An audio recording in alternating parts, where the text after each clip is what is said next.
こんにちは、ひげこいです。今日は僕が X100V で撮っている時に使っているおすすめの設定やフィルムシミュレーションのカスタマイズについて紹介していきたいと思います。おすすめとは言っても僕は家族とか子供ばっかりを撮影しているので、参考になる方っていうのはやっぱりお子さんがいらっしゃる方ばっかりかなとは思うんですけども、スナップを撮影している方も参考にならないわけじゃないとは思いますので、もしよかったら最後までご覧ください。それでは作例とカメラの設定画面を実際に見ながら紹介していきたいと思うんですが、その前にざっくり内容をお伝えすると、まず一つ目が X100V の僕が使っているおすすめのフィルムシミュレーションのカスタマイズについて、二つ目がデジタルテレコンの設定について、三つ目が動画の時のフィルムシミュレーションや AFC の設定など、最後にチルトについてなんですが、ここはざっくりこの4つについてお話ししたいと思います。それではまずは、X100V の作例を見ながらお話をしていきたいと思います。写りの部分について掘り下げたいことは結構あるんですが、やっぱりその中でも語りたいことっていうのは富士フイルムならではのフィルムシミュレーションについてです。家族と写真を共有するときって JPEG で撮って出し、そのまんまで家族の写真共有サービスの見てねとか、そういった例えば他には Google フォトとかもですけど、そういうところにアップするときってそんなにコテコテの現像とかは求められてなかったりするんですよね。そういう時のためにあらかじめフィルムシミュレーションのカスタム設定をしっかり追い込んでおけば、もうスマホの中に取り込んですぐに共有できるっていう感じで、もうかなりスムーズに家族に渡したり、おじいちゃんおばあちゃんとかにも渡したり見せたりすることができるので、ローでしか撮らないっていう方ももしかしたらいるかもしれないんですけど、フィルムシミュレーションのカスタム設定を追い込んでおくのは結構大事なことかなと僕は思っています。それから結構役立ちますね。富士のフィルムシミュレーションはいろんな方が設定を公開していたり、僕も自分で設定を作ってみたりしているので、今回は僕が子供を撮るときに使っている3つの設定について紹介したいと思います。まず1つ目のフィルムシミュレーションですが、これはなんだかんだ言っても X100F の頃から僕がずっと使っている、クラシッククロームです。クラシッククロームはちょっとこってりした感じのフィルムシミュレーションなので、子供を撮るときはやっぱり若干合わない感じもするんですけど、軽くカスタマイズをすれば子供にも合うような写りになります。そこで僕が使っているのが、人肌を綺麗にしたいという思いから生まれたんだと思うんですが、人肌クラシックという名前のカスタマイズです。これの設定なんですが、フィルムシミュレーションはクラシッククロームで、グレインエフェクトオフ、カラークロームエフェクトオフ、カラークロームブルーもオフで、ホワイトバランスオートで、ダイナミックレンジが400のトーンカーブがハイライトはそのままで、シャドウはマイナス1、カラーがプラス1、シャープネスもプラス1で、ノイズリダクションがマイナス2。こんな感じの設定なんですが、これを作った頃っていうのは多分カラークロームエフェクトとかカラークロームブルーはなかった時代だと思うんで、これにプラスアルファでその辺の色をつけて、色をちょっとこってりさせても面白いかなと思います。で、この人肌クラシックっていうのは僕が知ったきっかけっていうのが、メガネ屋モアイさんっていう方、この方のブログでカスタマイズの設定を紹介されているのを見て、それでこれいいなと思って使ってみたらかなり気に入ったので、もう何年ぐらいかな、1年半とかそれぐらいはずっと使っています。これはもう本当にX100V だから使えるフィルムシミュレーションではないので、クラシッククロームがついている機種ならもうどなたでも使うことができるので、もうこのカスタマイズはもう皆さんやっていただきたいなと思います。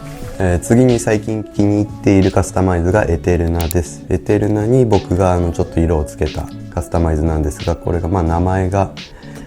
何でもいいんですけど、エテルナにヒゲ恋のヒゲをつけてヒゲっていう感じ。これが僕の名前がふざけてるんで、こんなふざけた名前になっちゃったんですけど、これの特徴が、極端な話なんですけど、エテルナ僕正直あんまり好きじゃなかったんですが、色をつけてみたっていう感じですね。シネマライクな映画のような雰囲気の写真っていうコンセプトだったと思うんですけど、それを色を足してみたら結構いい感じになって、エテルナのコンセプトとは反する感じなんですけど、僕は子供を撮るときとか奥さんを撮るときは気に入って使っています。で、これの設定が、まずフィルムシミュレーションはエテルナで、グレインエフェクトオフのカラークロームエフェクト、カラークロームブルーはどちらも強で、ホワイトバランスオートのダイナミックレンジが200、トーンカーブがハイライトプラス2のシャドウプラス3、カラーもプラス3で、シャープネスプラス1、ノイズリダクションプラス1、こんな感じの設定でやってみるともうほとんどエテルナっていう感じはないんですけど、なんとなくちょっと雰囲気だけは残っているような気がするんで、もしエテルナが苦手だなって使いにくいなって思ってる方がいらっしゃったら、こうやって色をプラスして使ってみていただければなと思います。でちょっと濃すぎるなって思ったりしたらカラーを下げてみるとか、そんな感じの使い方でいいと思うので、ぜひ試してみてください。最後になるんですが、これはやっぱり一応忘れちゃいけないのがクラシックネガだとは思うんですが、正直僕は子供には合わないと思っているので、強いて言うならどんな感じで使うかっていうと、晴れの日でちょっと露出補正を上げ気味にして撮るっていうのがいいかなと思ってます。僕も新しいフィルムシミュレーションでどうしても使ってみたいという気持ちはあったので、最初の頃は結構試行錯誤して使ってみたりもしたんですけど、植物を撮ったりストリートスナップとか風景を撮ったりするのがいいかなと思います。作ったフィルムシミュレーションがクラシックネガがグレインエフェクトがスモール弱ですね。でカラークロームエフェクト弱、カラークロームブルー弱、ダイナミックレンジ100でトーンカーブプラス2、シャドウマイナス2。シャドウマイナス2っていうのはちょっとこってり感をなくそうと思ってちょっと試したんだと思います。カラーがプラス1、シャープネスプラス1のノイズリダクションプラス1。こんな感じの設定でやっていましたが、ほぼ使ってないんですけど、植物とか撮った写真結構好きなんで、そういう使い方は今後もしていこうかなと思っています。次に子供の日常写真を撮るときに使えるおすすめの機能っていうのがデジタルテレコンなんですけど、デジタルテレコンっていうのはクロップじゃないんですけど、ちょっとズームみたいな感じで解像感はそのままで画角を 50mm、70mm ズームみたいな感じで変えれるっていうすごいいい機能なんで、ちょっとそれはおすすめの設定があるので紹介したいと思います。簡単に紹介すると、この機能って RAW では使えなくて JPEG の時にしか使えないんですが、 JPEG と RAW を一瞬で切り替える設定っていうのができるんですけど、それについて簡単に紹介します。ファンクションキーにその JPEG と RAW の切り替えを割り当てるだけなんですけど、僕の場合は下スワイプで JPEG に切り替えるっていう感じにしてて、でその JPEG に切り替えた後はすぐにこのピントリングを回せばアップになるっていう感じですね。デジタルテレコンをおすすめする理由っていうのが、たまにアップにしたい時とかってあると思うんですけど、でも例えばお子さんが2人いる時、2人見てないといけない時ってあると思うんですけど、1人を見てて1人は遠くでちょっと遠くで遊んでるっていう時に、近づきたいけど近づけないけどでも撮りたいみたいな時、そういう時にシャッとやってささっと回していっちゃうっていう感じで撮れば、可愛いアップ写真が撮れるので、しかも 70mm ぐらい、75mm かな、それぐらいまでアップできるんで結構アップできるんですよね。作例はこんな感じなんですけど、僕は結構使ってますね。おすすめというか、デジタルテレコンもかなり優秀かなと思ってます。あとこれ、大事だと思ってるんですけど、写真撮影の時の顔認証、顔検出があんまり精度が高くないイメージがあります。動画の時は使ってるんですけど、写真撮影の時はあんまり使わないようにしてます。ダメな機能じゃないと思いますし、正面を見た時はしっかり認識してくれるんですけど、で僕も奥さんも結構同じ印象で同じ気持ちなんで、もう完全に顔検出は切っちゃってます。次は動画の設定についてなんですが、動画の機能が、X100V になって結構進化しているので、X100V で動画を撮ってないという方はぜひ撮ってみていただきたいなと思うんですけど、子供を撮る時でもかなり撮りやすいんで、本当に使ってみてほしいなと思ってちょっと紹介したいと思います。一番最初にいいポイントなんですけど、動画の時も写真撮影の時も同じ色味で撮れるので、自分の好みの色で撮れるっていうのが、一番の特徴かなと思います。で簡単に僕がやってる AFC の設定について紹介したいと思います。被写体保持特性と AF 速度を決めれるのですが、どんな雰囲気の動画にしたいかってことで、細かく設定を決めれるんですけど、僕の場合だったら子供ばっかり撮るんで、この場合結構、子供って走り回るじゃないですか。走り回っちゃうんで、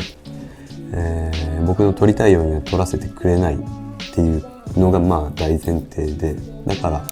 被写体保持特性は0、俊敏なんですけど、これが俊敏、すごくしっかり追いかける。 AF の速度が5で最速にしています。これ最初は結構違う設定にしていて、粘りの方に振ってたりしたんですけど、その時の動画がこんな感じで、ちょっとやっぱピント外しちゃってるんですよね。AF もちょっと下げてたと思うんですけど、しっかりは覚えてないんですけど、ここまで全部を0と5に振ってはなかったです。で、一応物撮りの動画も撮るときはあるんですけど、カクカクしすぎないように AF の速度を遅くしたり、被写体保持特性を粘らせてちょっと調整したりしています。最後なんですけれど、なんだかんだでチルトは便利です。やっぱり僕は子供を撮るんで、しかも今、0歳なんですけど、最近ハイハイし始めて、ハイハイしてる時ってこうやって、ここが地面だとしてこうやって撮ると結構楽しいんですよね。こんな感じでガーッと撮ったりしてて、これがもうまた可愛いんですよね。長男の時はこうやって見にくいなと思いながら撮ってたのが、今はやっぱりチルトでこうやって楽楽楽っていう感じで撮れるようになったのは本当にありがたいなと思ってます。だから僕はこのチルトモニターも大好きですねっていう感じです。こんな感じで今回は X100V について紹介してみたんですけど、今回はフィルムシミュレーションや僕が実際に使っている設定についてお話ししてみましたが、16万なんで実際購入ハードルは高いっちゃ高いんですけど、ぶっちゃけこれ1台でも正直やっていける感じはあるんで、しっかりお金を出してでも1台カメラが欲しいっていう方、僕はめちゃめちゃお気に入りですけど、操作性の慣れとか気になる部分はあると思うので、その辺をクリアできればめちゃめちゃ満足できるカメラだと思うので、もしよかったら購入ご検討いただければなと思います。そんなわけでそろそろ終わろうと思うんですが、今回の動画がもしよかったと思ったら高評価、チャンネル登録をよかったらよろしくお願いします。それではご視聴ありがとうございました。